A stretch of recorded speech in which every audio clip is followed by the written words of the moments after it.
오늘 강림절 두 번째 주일을 맞아서 하나님께서 예배하시는 여러분들 가운데 강림절에 필요한 은혜와 평강을 주시기를 주의 이름으로 기원합니다. 지난주에 우리가 요셉에 대한 얘기를 했는데요. 오늘은 요셉의 짝이 되는 마리아 얘기를 같이 나누고자 합니다.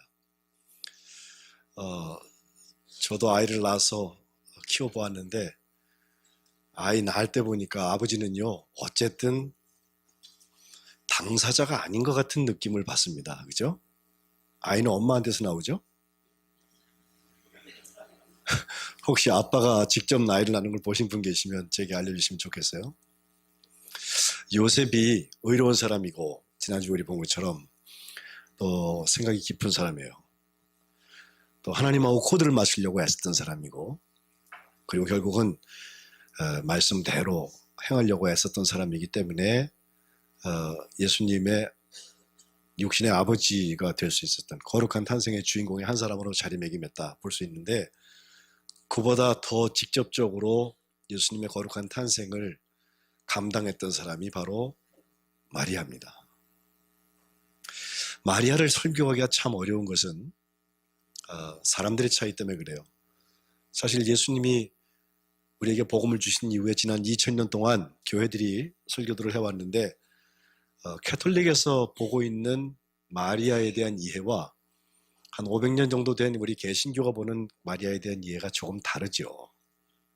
그래서 마리아 상을 성당에 가면 앞에 이렇게 세워놓고 교우들이 다니면서 그 앞에 절을 하기도 하고 발에 키스를 하기도 하고 그러면서 기도하는 모습을 우리가 봅니다.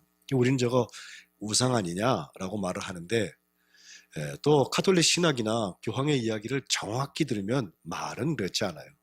다만 그것을 실행하는 신앙적인 실천에 있어서 충분히 그런 요소가 있다고 보기 때문에 우리는 그런 성상들을 다 제거하고 마리아에 대한 이해를 새롭게 하게 되었습니다. 두 가지 점에서 중요한데, 하나는 마리아가 흠이 없다고 하는 거예요. 왜냐하면 예수님의 어머니죠. 예수님께서 동정녀의 몸을 빌어 세상에 오셨다는 것은 그녀가 성결하고 깨끗하다라고 하는 것을 전제할 수 있는데,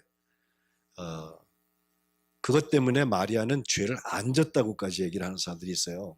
그건 우리가 보기에는 오바다. 모든 사람이 범죄했다. 모든 사람 중에 의인은 없나니 하나도 없다라고 하는 말씀을 우리는 믿기 때문에 그렇습니다. 마리아가 뭘 잘못했냐고 물으면 저는 성경에서 그거 찾아서 말씀은 못 드려요. 그러나 마리아는 완벽한 여인이다. 성결하고 깨끗해서 흠도 없다라고 말하는 것도 성경에 없어요. 다만 마리아를 하나님께서 쓰신 것은 맞습니다. 다른 하나는 마리아를 통해서 하나님께 나아가는 길이 따로 있다고 믿는 거. 우리가 받아들이지 않습니다. 마리아는 기도를 듣는 대상이 아닙니다. 또 마리아에게 예수님이 필요합니다. 아들로서 예수님이 필요한 게 아니라 모든 사람을 구원하시는 구주로서 예수님이 필요합니다. 그런 점에서 우리가 마리아를 성경에 입각해서 읽을 필요가 있어요. 사실 캐톨릭에는요, 매일매일 성일들이 있는데 그 중에 마리아가 태어난 날이나 또 우리는 마리아가 승천했다고 성경에 쓰여있지 않기 때문에 이렇게 올라갔다고 생각을 하는데, 마리아 승천일도 그들에게 축일이고요. 우리랑 조금 다른 것입니다. 뭐가 옳다 그러다 저 그렇게 얘기하고 싶지 않아요. 또 재미난 것은 12월 25일이 성탄절이죠. 그러니까 그때부터 9개월 전을 세가지고 3월 25일이 그들에게는 예수님이 임신된 날이다. 그렇게 해요. 그래서 수태고지 성일을 캐톨릭들은 지킵니다. 우리가 생각해보면 좀 이해가 되지 않습니까? 우리 어머니들 아기들 다 낳아보셨죠? 너무 일찍 나시는 건 좋지 않습니다. 그래서 아기가 인큐베이터에 들어가 있어야 되고 그래요. 근데 그래도 대체로 9개월쯤 걸렸다고 하면 예수님에게 수태고지가 된 것이 그때였을 거다라고 사람들이 생각하는 거예요. 근데 저는 그때 안 봐서 몰라요. 예수님이 정말 9개월 만에 나오셨는지도 모르고. 어쨌든 우리가 이것을 축하하기 위해서 또 기념하기 위해서 축일을 만드는데, 그 축일이 다분히 미신적인 요소나 또 통속 신앙과 접합이 되어져서 사람들이 잔치를 만드는 예가 있기 때문에 우리는 그것을 꼭 지켜야 된다고 생각하지는 않습니다. 마리아라는 사람의 이름은요, 구약 성경에 나오는 미리암과 같은 말입니다. 미리암이라는 사람이 있었어요. 그 사람은 모세의 누이죠. 성경 그렇게 읽으시죠? 안 읽으시는구나. 특별히 2층이 조용하시네요. 네. 그 미리암은 사실 모세를 그 갈대 상자에 넣어서 구원하는 데 쓰임을 받았던 누리이기도 하지만, 또 출애굽에 같이 오다가 보면 민수기에 한번 모세가 흑인 구스 여자하고 결혼을 하니까 하나님이 모세하고만 말씀하셨냐? 나도 생각이 있다는 거예요. 그래서 보이지 않는 구테타 시도했다가 바로 문둥병 걸렸다가 다시 나았고 7일 동안을 문둥이 신세를 지었던 한 여자입니다. 미리암을 저는 정죄하고 싶은 마음 조금도 없습니다. 다만 미리암이라는 이름 속에 이미 어떤 저항, 반항이라는 뜻이 있어요. 그래서 그 어근을 따다가 보면 마라의 쓴물 아시죠? 그 마라의 쓰다고 하는 뜻이 거기 들어져 있고, 그것을 헬라어로 음역을 해서 마리아 혹은 마리암이라고 표기를 합니다. 신약 성경에는 6명의 마리아가 나오는데 그 중에 한 사람이 예수님의 어머니 마리아. 또 우리가 잘 아는 마리아, 두 번째로 많이 나오는 마리아는 막 달래는 여자 하나 있죠. 막달라 마리아, 그죠? 예. 어떤 사람들은 오버해갖고 예수님의 애인이 아니었을까? 이렇게까지 얘기하는 사람도 있는데 성경에 없는 얘기입니다. 마음 두지 마십시오. 또 잘 아는 그 나사로의 누이라고 그럴까? 누이 동생. 그 마르다와 마리아 그 형제도 있고요. 또 다른 마리아들의 이름들이 성경에 나옵니다. 저는 이 많은 마리아 중에서 특별히 예수님의 어머니가 된 그 몸을 빌어서 세상에 나오게 되는 한 여인, 우리가 지금도 사도신경 외울 때마다 동정녀 마리아의 그 얘기에서 예수님이 나왔다고 하잖아요. 예? 그 얘기 속에는 동정녀 탄생이 사실 속에 들어있거든요. 그럼 그 여자가 도대체 뭐냐? 이 거룩한 탄생의 그 여자의 역할은 무엇이고 거기서 우리가 강림절로 성탄을 준비하는 자리에서 해야 될 일이 뭐냐? 한번 오늘 이 수태고지의 이야기 속에서 여러분하고 나누고 싶어요. 제일 먼저 생뚱맞게 가브리엘이 이 갈릴리에 있는 한 아마 사귀는 사이 같아 보이는데 요셉과 그의 정원한 마리아에게 찾아가요. 그래가지고 생뚱맞게 하는 인사가 여러분 28절에 나오는데 이렇게 인사하죠. 은혜를 받은 자여 평안할지어다 주께서 너와 함께 하시도다, 이렇게 인사해요. 셋이 해도 괜찮아요. 한번 따라하세요. 은혜를 받은 자여 평안할지어다 주께서 너와 함께 하시도다. 좋으시죠? 얼마나 좋아. 그러다가 마리아가 결국은 애가 져요. 큰일 났다 이거. 근데 여기 은혜 받은 자여라는 말이 우리가 교회에서 믿음 있는 사람은 굉장히 좋은 말이잖아요. 근데 얼마나 황당한 말이겠어요. 인사의 시작이 안녕하세요가 아니고 은혜 받은 자여라고 그를 불렀습니다. 그런 다음에 평안할지어다 했는데 전혀 평안하지 않을 얘기를 뒤에 준비하고 있는 거예요. 그리고선 그 앞에다 하는 말이 주께서 너와 함께 하신다. 우리 임마누엘 얼마나 좋아해요. 하나님이 우리와 함께 하신다. 이거 힘이 되잖아요. 근데 은혜 받은 자, 평안한 자, 주께서 너와 함께 하는 자에게 일어나는 일들이 그 다음에 기록되는데 말 그대로 멘붕 상태에 들어갈 일이에요. 깜짝 놀랄 만할 일이에요. 이미 그 인사 자체, 가브리엘이라는 하나님의 사람, 하나님의 전사라고 하는 그 천사가 나타나서 그들에게 말한 것 자체로 이 요셉과 마리아는 깜짝 놀랐을 거예요. 실제로 29절에는 처녀가 그 인사하는 말을 듣고 놀랐다고 그랬어요. 그러니까 은혜와 평강과 임마누엘의 사건을 경험하는 사람은요, 그냥 평안해가지고 바람도 불지 않고 돌도 던지지 않는 호숫가의 물처럼 조용하고, 그런 평강이나 은혜나 임마누엘이 아닌 것입니다. 놀래야 됩니다. 은혜의 사건은 우리에게 도전합니다. 하나님이 우리와 함께 하시면 아무 일도 안 일어나서 안일무사하게 현상 유지를 하면서 사는 것이 아니라 하나님의 일이 시작이 되는 거예요. 그것은 우리의 이해 속에 있지 않을 때도 있습니다.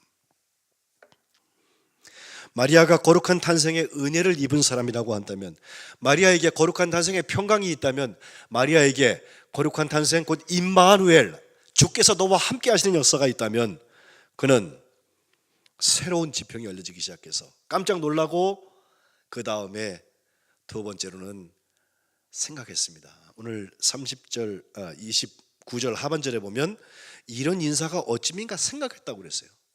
지난주에도 요셉이 의로운 사람이라서 가만히 끊고자 하다가 생각했다고 그랬죠. 생각할 때 주의 천사가 현몽했다고 했는데 바로 그 남자의 그 여자죠. 닮습니다. 또 같았기 때문에 아마 이런 인자들이 만나서 이들에게 하나의 가정을 이룰 수 있는 기회를 만들지 않았나 싶은데, 은혜 받고 평안하고 임마누엘을 살아가는 사람들은 놀라는 데서 그치면 안 됩니다. 이제 이것이 어떤 뜻을 가지고 있는지 깊이 생각하는 것입니다. 이 깊은 생각 가운데 하나님께서 이제 천사를 통하여서 선언하시는 이야기는 말 그대로 놀라운 이야기입니다. 무서워하지 말라, 이렇게 안심은 시켰는데 30절에 다시 한번 내가 하나님께 은혜를 입었다라고 말하면서 31절 드디어 내가 잉태하여 아들을 낳았는데 이름을 예수라고 해라 라고 했습니다. 제가 아직 결혼 안 하신 분들 여기 계셔서 그분들에게 한번 물어볼게요. 특별히 여성분들, 어느 날 가브리엘이 나타났어요. 그분들에게 묻습니다. 깜짝 놀랐습니다. 그리고서 마음을 좀 수추리고 생각하고 있는데 선언하는 게 내가 이제 곧 애를 갖는다. 그 이름을 예수라고 해라. 이렇게 얘기한다고 하면 어떻게 하시겠어요? 네. 목사님한테 찾아오시겠어 혹시? 네. 혹시 산부인과 가시는 거 아니에요? 네. 이건 정말 지금까지 내가 지켜왔던 그 모든 삶의 기조를 위에서 자르는 사건입니다. 말 그대로 수술 중에 이런 수술이 없습니다. 누구한테 설명하기도 어렵습니다. 합리적으로 얘기가 되지 않아요. 그런데 이러한 신앙의 도약을 통하여서 하나님의 거룩한 탄생이 내게 일어난다면 우리는 그때 어떻게 할 거냐 말이죠. 거룩한 백성은 어제가 지나서 오늘이 오고 오늘이 지나면 내일이 가는 그저 흐름 속에 있는 것이 거룩한 백성이냐, 아니면 하나님이 구분하셔서 하나님의 은혜의 사건, 하나님의 평강의 사건, 하나님의 임마누엘 사건을 위하여서 준비하신 사람이냐 말이에요. 거룩한 탄생하고 우리가 어떻게 관계하느냐는 것입니다. 은혜는 우리의 생각과 경험을 넘어서 우리에게 쳐들어옵니다. 그렇지 않으면 은혜 안 받은 거예요. 예배 마치고 인사를 드릴 때 여러분들이 제게 오늘 목사님 오늘 설교에 은혜 받았어요. 어떤 장로님의 어떤 권사님의 기도를 인도할 때 기도에 은혜 받았어요. 또 찬양대의 찬양에 은혜 받았어요. 이렇게 인사하시죠? 은혜라는 말이 교회 좋은 말이에요. 그런데 그 은혜가 나의 기대와 전혀 상관없이 깜짝 놀랄 만한 일, 생각하고 생각해야 될 일, 그 속에서 하나님의 역사가 막 진동을 하는 얘기, 이런 거라고 하면 여러분 은혜 받았다고 얘기하실 수 있을까요?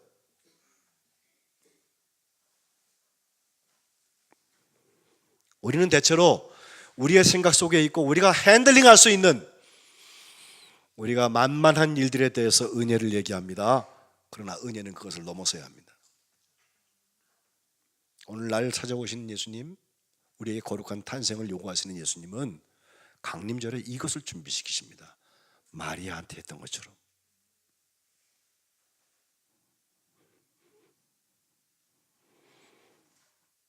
알프레드 버나드 노벨이라는 사람이 살았습니다. 1833년에 나서 1896년까지 63세를 살았는데, 그는 유명한 발명가였고 또 과학자였고 스웨덴 사람인데, 또 그는 나중에 사업을 해서 엄청난 부자가 되었습니다. 그가 발명한 게 뭐냐면 폭탄이에요. 다이너마이트. 예? 폭탄은 실제로 건설 현장에서도 쓰이지만 폭탄이 사람을 죽이잖아요. 폭약. 예? 돈은 벌었는데 이분은 늘 마음에 부담이 있었던 것 같아요. 그가 꼭 제 나이가 되었을 때 55살이 되었는데 그날 하루는 파리에서 호텔에서 사업차 다니다가 잠을 자고 일어났는데 아침에 신문을 딱 보니까 거기에 뭐라고 기사가 났는고 하니 죽음의 사업가가 죽었다 하면서 알프레드 노벨은 더 많은 사람을 이전보다 빨리 죽이는 방법을 발명해내서 부자가 된 사람인데 어제 죽었다라고 기사가 났어요. 자신의 둘째 형인 루드비히 노벨이 실제로 사망을 했는데 신문 기자가 그것을 잘못 기록을 해서 형이 죽은 게 아니라 동생이 죽은 것으로 바로 실수의 부고를 낸 것이었습니다. 어찌하든지 알프레드는 자기의 죽은 기사를 자기가 눈을 뜨고 신문에서 읽기 시작했습니다. 얼마나 기가 막힌 얘기예요. 아마 오늘 그런 일이 있으면요 바로 고소 들어갈 거예요. 그죠? 그런데 알프레드는 그날 자기에게 있었던 많은 일정들을 다 취소하고 호텔에서 나가지 않았습니다. 충격과 깨달음을 얻었습니다. 그 잘못된 부고처럼 정말 내가 일어나지 못하고 지난 밤에 하나님의 부르심을 받았다면 내가 발명가로서 가진 명예, 사업가로서 가진 그 부, 이것은 한낱 거품에 지나지 않는 것입니다. 오늘 내게 쓸모가 없는 것이에요. 말씀드린 전쟁의 무기로 판매되고 있는 자기가 만든 폭약, 세계 전쟁을 더 크게 만들고 살생을 더 집단화할 것을 자기가 생각하면 생각할수록 책임감이 찾아와서 무겁게 고민하다가 그는 그날 결심했습니다. 내게 주어진 모든 재산을 바쳐서 세계 평화에 기여한 사람들에게 기념이 될 만한 표창을 해야 되겠다. 그게 노벨 평화상이에요. 우리 한국 사람 중에도 한 사람이 그걸 탔죠. 고 김대중 대통령이 노벨 평화상을 탔습니다. 나중엔 그것이 문학상을 비롯해서 다른 상까지 연결되어져서 노벨상 하는데 생각해 봅시다. 그날 잘못된 부고가 기록된 것을 자기가 읽지 않았더라면 그가 그런 생각을 했을까요?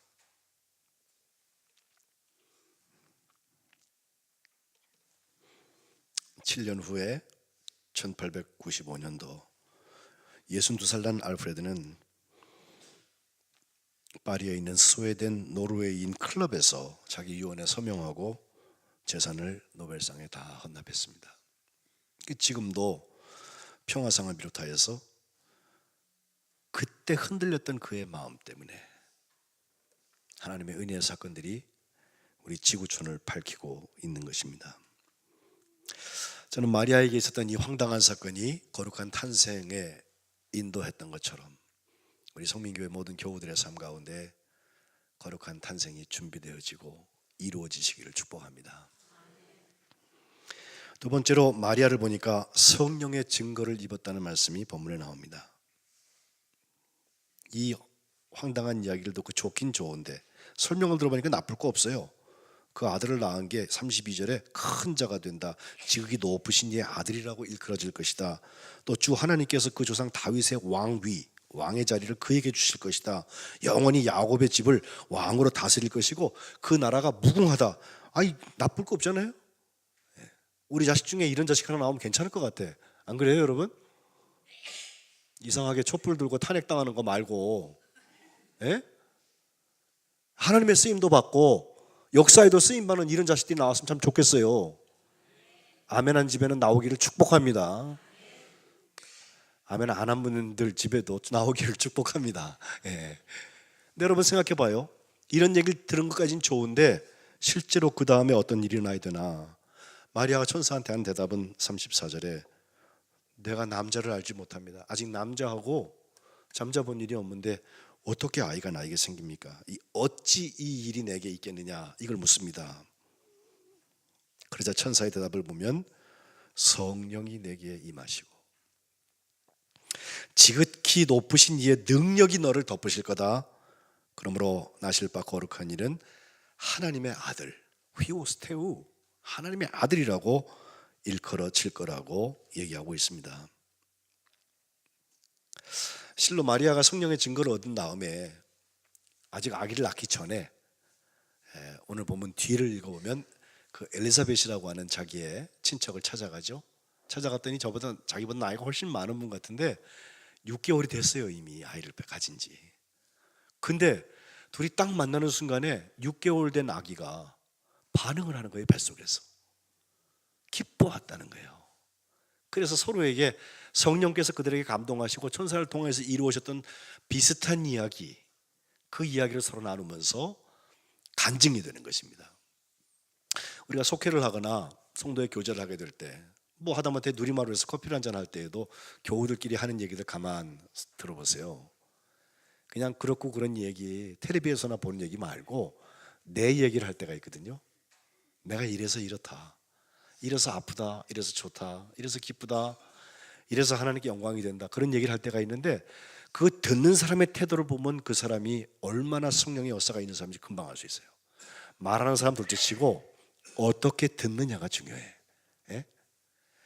남이 잘 듣다, 좋았다, 기쁘다 그러는데 그 얘기 듣고선 아이고 또 시작했구만, 입을 열어 가르쳐 가라사대 자랑이 시작됐구나, 도망갈 생각하고 퇴로를 찾고, 그건 성령의 감동하고 조금 멀어요. 제가 대체적으로 보면 그래. 꼭 그런 건 아니지만. 또 어떤 분이 아픔을 얘기하기 시작했어요. 나 참 이래서 힘들다고, 아프다고, 같이 도와달라고, 기도해달라고 뭐 이런 얘기 할 때 그 얘기를 들으면 아유 또 심파극이 시작됐네, 짜증나. 얼굴은 애써 좋은 표정을 짓는데 속으로 막 불불 끓는 사람이 있죠. 성령의 공감하고 조금 멀 수 있어요. 듣는 태도가 중요해. 예?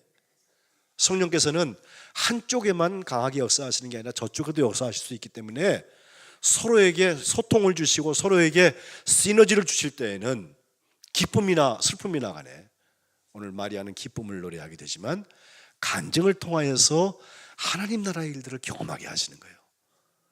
그 점에 있어서는 강단에서 설포되는 설교나 여러분의 교제에서 일어나는 성령의 역사나 다르지 않습니다. 같은 성령께서 역사하시거든요. 속회가 그래서 소중한 거예요. 어떻게 속회 인도자가 전문적으로 훈련받고 전문적으로 이 목회만 하고 있는 목사처럼 설교를 하겠어요? 더 잘할 수도 있겠지만 그걸 기대하는 게 아니에요. 어떤 사람이 증거를 하든 어떤 사람이 말씀을 보든 우리는 성령께서 어떻게 나에게 감동하실 것이냐, 지극히 큰 자의 능력, 그것이 내게 역사할 것인가, 이걸 함께 나누는 거예요. 그러다 보니까 하나님의 기쁨이 우리에게 충만해지는 거예요.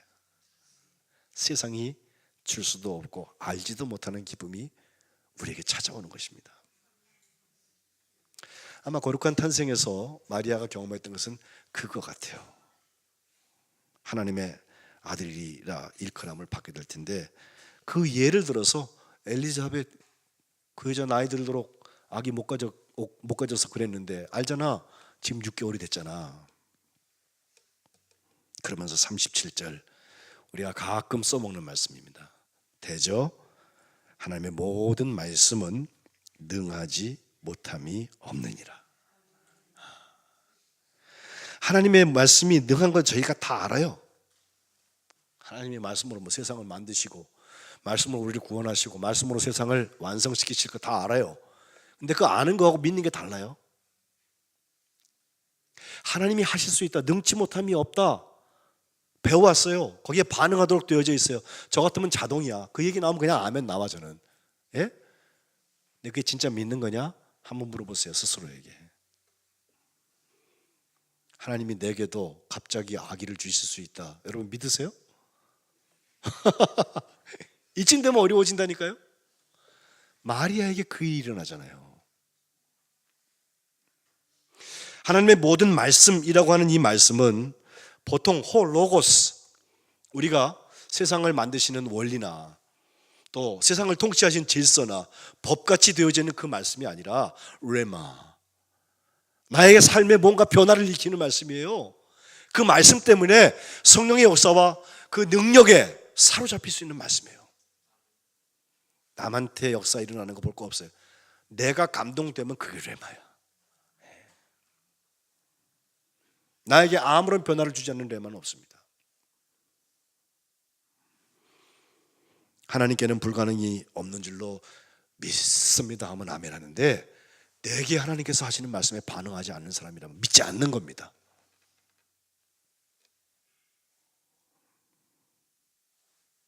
마리아가 거룩한 탄생의 마지막으로 쓰임받게 된 것은 바로 그 말씀에 반응하기 때문에 그래요.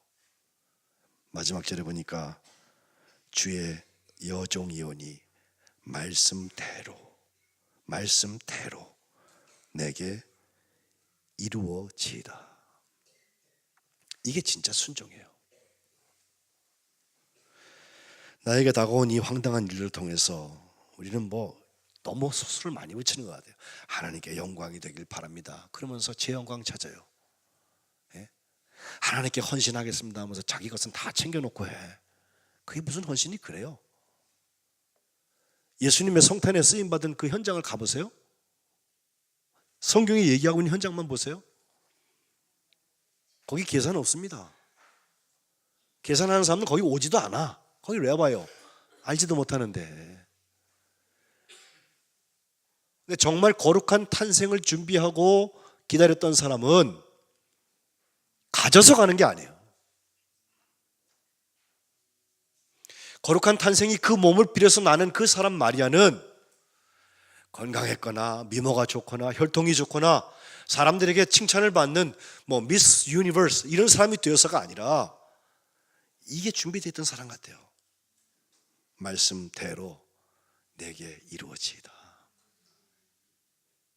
그게 소망되어지고 그것이 순종의 열매로 나타나는 사람은 2016년도 12월 25일 날 아기 예수님의 성탄초를 붙일 때 마리아처럼 거룩한 탄생의 주인공이 될 줄로 믿습니다. 우리 성민교회가 다 그런 사람들이었으면 좋겠어요. 성탄에 무엇을 기대하십니까? 성탄절이 되면 가족들이 모여갖고 근사한 파티 한번 해야지. 성탄절이 되면은 또 어디 멀리 좋은 데 여행을 가야지. 성탄절이 되면은 어느 정도의 일을 해야지. 그런 마음 가지고 계세요? 지금부터 준비하세요. 마리아처럼. 주의 여정이오니 말씀대로 내게 이루어지이다 했던 마리아에게 일어났던 거룩한 탄생의 기적이 여러분 가운데 있으시기를 주님의 이름으로 축복합니다.